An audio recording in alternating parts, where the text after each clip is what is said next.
विधानसभा 2026 चुनाव के बाद आज विधाननगर म्यूनिसिपल कॉरपोरेशन में एक नए विधायकों के साथ बैठक का आयोजन किया गया।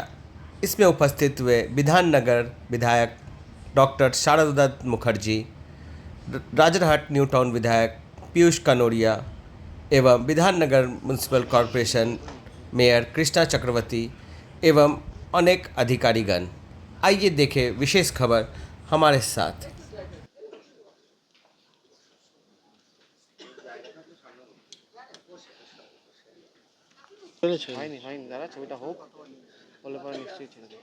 আচ্ছা, প্রথম কথা বলে নিই যে আমার সঙ্গে আমাদের বিধাননগর মিউনিসিপ্যাল কর্পোরেশনের মেয়র কৃষ্ণাদি রয়েছেন, আমার বাঁদিকে রয়েছেন পীযূষ কানোরিয়া বিধায়ক।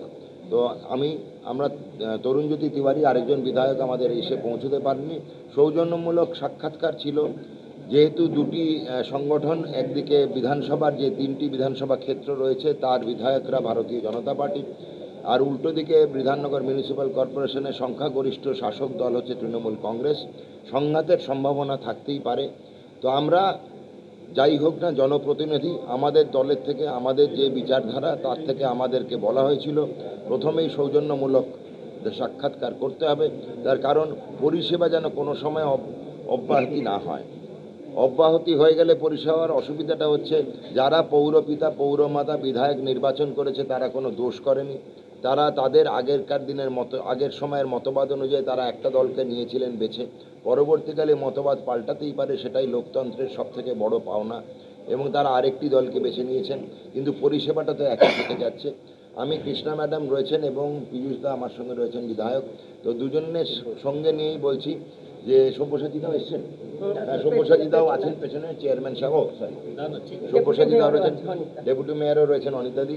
তো সবার সম্বন্ধে বলছি কমন একটা জিনিস, যে আমরা প্রথম সাক্ষাৎকারও করলাম, কিছু কিছু গ্যাপ লুপ হোলস সব জায়গায় থাকে, এখানেও আছে, সেগুলো আমরা ডিসকাস করেছি। বিশদে আমরা এক্ষুনি যাচ্ছি না, কেন বিশদ বলতে গেলে এই সাক্ষাৎকারের মেয়াদ ফুরিয়ে যাবে। তো সেই জন্য বলছি, আমাদের এইটুকু আমরা সংকল্প নিয়েছি যে বিধাননগর মিউনিসিপ্যাল কর্পোরেশন এবং পশ্চিমবঙ্গ ভারতীয় জনতা পার্টি পশ্চিমবঙ্গের এবং বিধায়ক যে 3জন রয়েছে বিজেপির, তারা কিন্তু এই পরিষেবায় একে অপরকে হেল্প করবে, সাহায্য করবে, সহযোগিতা করবে, এইটুকুই সংকল্প। তবে এটা বলে শেষ করে চলে যাব না। শেষমেশে আমিও রাজনৈতিক ব্যক্তিত্ব, সব্যসাচীদাও তাই, কৃষ্ণাদিও তাই, অনিতা ম্যাডামও তাই, এরা সবাই রাজনৈতিক ব্যক্তিত্ব। নিজের নিজের ঘরেও আছে, নিজের নিজের চিন্তাধারা নীতি রীতি আছে। কতগুলো কমন এজেন্ডা আমরা ঠিক করেছি। রাস্তা সত্যি বেহাল অবস্থা, দুপক্ষই বিশ্বাস করেছি, মেনে নিয়েছি। যত সত্ত্বের রাস্তা তো সারানোর কাজ মেরামতি শুরু করতে হবে। পীযূষ কানোরিয়া সাহেব তুলে ধরেছেন ড্রেনেজ অবস্থা, এবং কিছু জায়গায় বেদখল হয়ে রয়েছে রাস্তা, 16 ফুট 8 ফুটের পীযূষদার বিধাননগর ক্ষেত্রে। আমাদের বিধাননগর ক্ষেত্রে মেন হচ্ছে আমার রাস্তার বেহাল অবস্থা, সিওয়ারেজ ড্রেনেজ সিস্টেম, পার্কিং স্লটের বৈধতা, কোনো অবৈধতা আছে কি না খতিয়ে দেখা, বিল্ডিং প্ল্যান যেগুলো দেওয়া আছে তাতে ফ্ল্যাট সিস্টেমে বাড়ি উঠছে, যদিও G+3 বলা হচ্ছে, কিন্তু তাতে প্রত্যেকটা তলায় যদি 2টো কি 3টে করে ফ্ল্যাট করে ফেলে তাহলে পরিবারবর্গ কিন্তু সংখ্যায় বেড়ে যাবে। তার কি কি নীতি হওয়া উচিত সেই নিয়ে খতিয়ে দেখতে বলেছি। আর বলা হয়েছে বিধাননগর মাতৃসদন, আজকে সবাই সাংবাদিকরা জানেন, সকালে আমি সেখানে গেছিলাম, গিয়ে বেহাল অবস্থা দেখে এসেছি। আমি মেয়র ম্যাডামকে অ্যাপ্রাইজ করেছি কি বাজে অবস্থা রয়েছে। মেয়র ম্যাডাম এটা অতটা অবগত ছিলেন না, পদক্ষেপ নেবেন বলেছেন, কিন্তু আমার বিশ্বাস বিধাননগর মাতৃসদন এত সুন্দর পরিকাঠামো আছে, পরিষেবা দেওয়ার যে উপযুক্ত জায়গায় নেই, সেগুলো খতিয়ে দেখার জন্য ম্যাডামকে বলেছি। এইটুকুই আমাদের সম্মিলিত সাক্ষাৎকার। আমার মনে হয় অনিতা ম্যাডাম, কৃষ্ণাদি রয়েছেন, পীযূষদা রয়েছেন, সব্যসাচীদা রয়েছেন, কেউ অন্য কিছু অ্যাড করতে চাইলে আমরা সৌজন্যমূলক সাক্ষাৎকার করবার জন্য শারদা বাবু, ডক্টর বাবু এতক্ষণ এসেছিলেন এবং পীযূষ বাবু এসছেন। বিধায়ক হিসেবে কর্পোরেশনের সঙ্গে একসঙ্গে যেখানে ঠিক দরকার, যেটা ঠিক আছে, যেখানে কিছু চেঞ্জ করতে হবে, এইসব নিয়ে আলোচনা হয়েছে। আজকে তো সবে শুরু, ওনাদের সঙ্গে ডেফিনেটলি বিধায়ক হিসেবে ওনারা আসবেন, কথা বলবেন, এবং মানুষের পরিষেবা আমরা যেভাবে দেওয়া উচিত চেষ্টা করেছি সবটাই। কোথাও যদি আরও বেশি করে, যেমন রাস্তা সত্যি কিছু আছে আমরাও জানি, কারণ আপনারাও জানেন, আপনাদের বলেছি অর্থনৈতিক অবস্থা, এবং ড্রেন নতুন করে হচ্ছে যেখানে কোনো অসুবিধে বা মানুষের বাড়ি বন্ধ করে কোথাও ড্রেন তৈরি হচ্ছে, সেগুলো তো যার যার দপ্তর থাকে তারা দেখে, বা মানুষ যদি কমপ্লেন করে তখন সেটাতে হস্তক্ষেপ করি।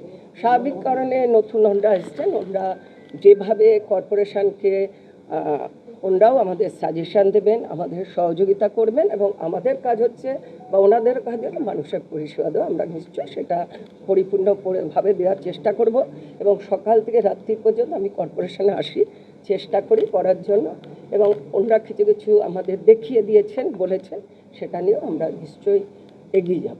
আজ মানুষের জন্যে, মানুষকে যেরকম কথা দিয়েছিলাম যে মানুষের কাজ হবে, জনগণের সেবা হবে, জনগণের কাজ হবে, তার জন্য আজ এখানে সমন্বয় বৈঠকে আসতে হলো।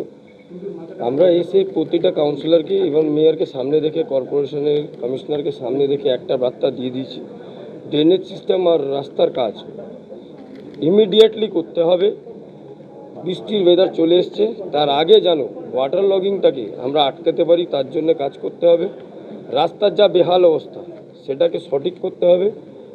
যেভাবে ড্রেনেজ পয়েন্ট সব জায়গায় ব্লকড হয়ে পড়ে আছে, চোকড হয়ে পড়ে আছে, তাকে কাজ করতে হবে। এর জন্যে আজকে প্রতিটা কাউন্সিলর আর মেয়র ম্যাডামের সামনে আমরা এটা বলেছি। এখন ওনারা আমাদের বলেছেন যে নিশ্চয়ই ওনারা দেখবেন। আজ আমি এখান থেকে প্রথমে আমাদের যিনি কমিশনারের আন্ডারে যিনি পিডব্লিউডি দপ্তর দেখছেন, ইঞ্জিনিয়ার, ওনাকে নিয়েও আমি এখন দুটো ওয়ার্ড ভিজিট করব। আমি যাচ্ছি এখন।